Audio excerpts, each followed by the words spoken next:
জাতীয় পার্টি শেখ হাসিনার দোসর। আওয়ামী লীগের দোসর যারা 14 দল আছে তাদেরকে নিষিদ্ধ করা হোক। এদের দৃষ্টান্তমূলক বিচার আগে হোক, তারপরে নির্বাচন।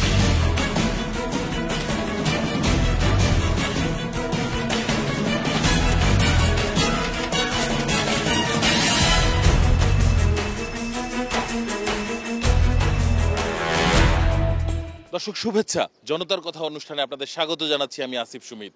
আপনারা জানেন, সাধারণ মানুষের মতামত তুলে ধরতে একুশে টেলিভিশনের নিয়মিত আয়োজন জনতার কথা। আজকে সাধারণ মানুষের কথা শুনতে আমরা এসেছি রাজধানীর সদরঘাট এলাকায়। আমাদের প্রত্যাশা, দেশে শক্তিশালী গণতন্ত্র, আমরা চাই সরকারকে সহায়তা করতে। দর্শক, আজকে সাধারণ মানুষের কাছে আমরা যে বিষয়ে জানতে চাই সেটি হচ্ছে যে আওয়ামী লীগের নিবন্ধন এরই মধ্যে বন্ধ করেছে নির্বাচন কমিশন। মূলত এর পরবর্তীতে আওয়ামী লীগের জোট সঙ্গী 14 দল এবং একই সঙ্গে আওয়ামী লীগের সহযোগী হিসাবে পরিচিত জাতীয় পার্টির নিবন্ধন বাতিলের দাবি করেছে গণ অধিকার পরিষদ। সাধারণ মানুষ এ বিষয়ে কি মনে করেন জেনে নেব তাদের কাছ থেকে। এই দলটি নিষিদ্ধ, এটা একবারে সঠিক সিদ্ধান্ত। পাশাপাশি জাতীয় পার্টি শেখ হাসিনার দোসর, এই দলটি নিষিদ্ধ অবিলম্বে করতে হবে এবং আমি একজন সাধারণ নাগরিক হিসেবে এটা আমি জোর দাবি জানাচ্ছি। আওয়ামী লীগের দোসর যারা 14 দল আছে তাদেরকে নিষিদ্ধ করা হোক, তারা একই অপরাধী। হাসান রাশেদ খান মিলন এবং জাতীয় পার্টি যারা অঙ্গসংঘ দল আছে তাদেরকে নিষিদ্ধ করা হোক। আওয়ামী লীগ নিষিদ্ধ হয়েছে, আমি খুশি ব্যক্তিগতভাবে। ওনারা অপরাধী, মানুষের খুন করে, হত্যা করে, ওরা মানুষের বিবেক বিবেচনা বুঝে না।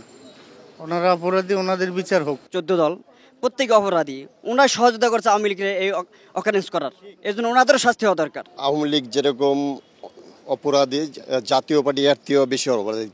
আওয়ামী লীগের সহযোগিতা করছে এই জাতীয় পার্টি, নাইলে আওয়ামী লীগ এতটা করতে পারতো না। 14 দলে যারা শরিক আছে সবাই এদেশে দোষী, এদের নিবন্ধন বাদ করা হোক।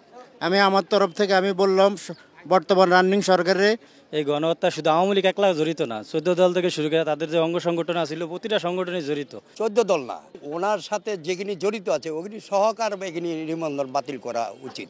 আমরা চাই 14 দলের যারা আছে জাতীয় পার্টি, জাসদ, হাসানুল হক ইনু, সকলের নিবন্ধন বাতিল হোক। হাসিনা সরকার যতগুলো দুর্নীতি করেছে এদের সবচাইতে বড় সহযোগী ছিল জাতীয় পার্টি এবং 14 দল। আওয়ামী লীগকে নিষিদ্ধ করা হয়েছে, আমরা সকলেই এই সংবাদে আনন্দিত। এবং সাথে করে আওয়ামী লীগের যে দোসর ছিল জাতীয় পার্টি, রাশেদ খান মেনন, হাসানুল হক ইনু, এদেরকে সহ এদের নিবন্ধন বাতিল করলে পরে আমরা সকলেই আনন্দিত হব। 1986 সনে বলছিল যে এরশাদের সাথে কেউ নির্বাচনে যাবেন না, কিন্তু ও একা গেছে, ও জাতীয় বেঈমান হয়েছে। 2013-তে বলছিল যে এটা একটা সংবিধান রক্ষা করার নির্বাচন, 6 মাস পরে অথবা 3 মাস পরে আমরা সুষ্ঠু একটা নির্বাচন দেব, দেয় নাই। 5 বছর খেয়ে গেছে। 2018 সালে বলছিল আমি বঙ্গবন্ধুর কন্যা, আমারে বিশ্বাস করেন, রাতের বেলা ভোট কাইটা নিয়ে গেছে। তা হাসিনার চরিত্র ঠিক আছে? ধন্যবাদ আপনাকে। দর্শক, আপনারা শুনছিলেন সাধারণ মানুষের প্রতিক্রিয়া। সাধারণ মানুষ অনেক সুন্দরভাবে তাদের রাজনৈতিক বিশ্লেষণ করছিলেন। এখন আমি আরেকটি প্রশ্ন নিয়ে সাধারণ মানুষের কাছে যেতে চাই। বিএনপির যুগ্ম মহাসচিব শহীদুল্লাহ চৌধুরী অ্যানি মন্তব্য করেছেন যে নির্বাচনের আগেই হাসিনার বিচার দৃশ্যপটে দেখতে চান তারা। সাধারণ মানুষ এ বিষয়ে কি মনে করেন? বিচারের কথা বলে নির্বাচনটা দীর্ঘায়িত করা এইটা আমরা চাই না। আমরা চাই দ্রুত নির্বাচন, প্রয়োজনে নির্বাচনের পরেও এদের বিচার অব্যাহত রাখা যাবে। জুলাই ব্যাপী যে গণহত্যা পরিচালনা করেছে এই ফ্যাসিস্ট সরকার শেখ হাসিনা, এবং আপনি 2013 সালের 5 মে শাপলা চত্বরে যে মুসল্লিদের উপরে হামলা করেছে, 2009 সালে আপনার বিডিআর বিদ্রোহে আমাদের দেশের যে সূর্য সেনা সামরিক হত্যাকাণ্ড ঘটিয়েছে, এত হত্যাকাণ্ডের বিচার খুব সহসাই সম্ভব নয়। তবে তাদের যে দৃশ্যমান বিচার হওয়া উচিত, তাদেরকে গ্রেপ্তারের মাধ্যমে।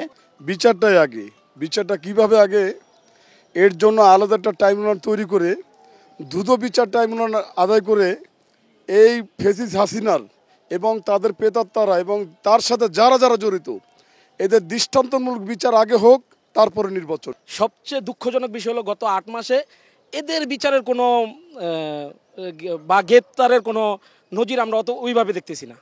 ঠিক আছে, দেখুন আওয়ামী লীগের যারা দোসর ছিল নানানভাবে নানান জায়গা থেকে সন্ত্রাসী কর্মকাণ্ড পরিচালনা করতেছে।